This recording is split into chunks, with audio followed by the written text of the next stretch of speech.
बीच लहंगा उठावे लगलू। पीके सिगरेट के धुआं तू उड़ावे लगलू। समियाना बीच लहंगा उठावे लगलू।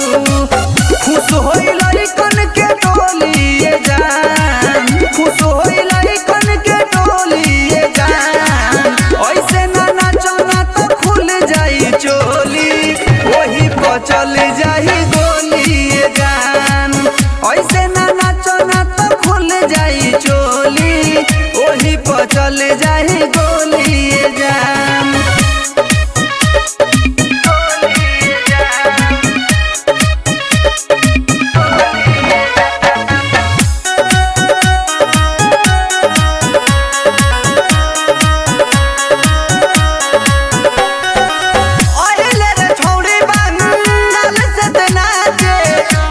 उमरिया तोहार बाटे रे काचे,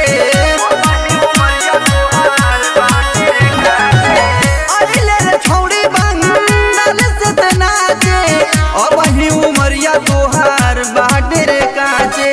पांडे जी खेलाई है अखनी चोलिए जान, पांडे जी खेलाई है अखनी चोलिए जान।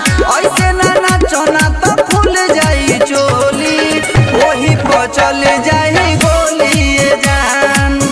ऐसे ना नाचना तो खुल जाई चोली, वही पर चल जाई गोलिए जान।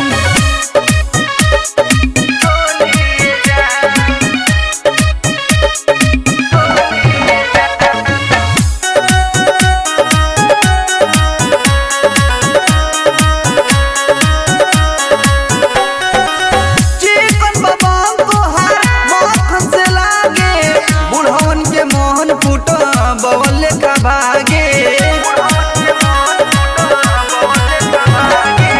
चिकन बबन तोहार मखन जैसा लागे। बुढ़वन के मोहन फूटो बवल का भागे। पसवन जी लोग है मुँह से बोलिए जान, पसवन जी लोग है मुँह से बोलिए जान। ऐसे ना नाचो ना तो फूल जाई चोली, वही पर चल जाई गोलिए जान। ऐसे ना नाचो ना तो खुल जाई चोली, वही पर चल जाई गोलिए जान।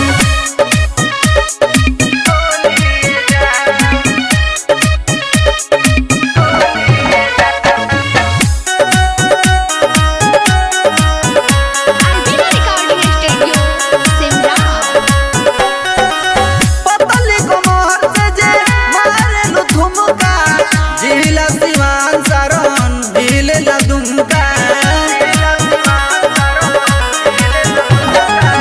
पतली कमर से जे मारेलु ठुमका।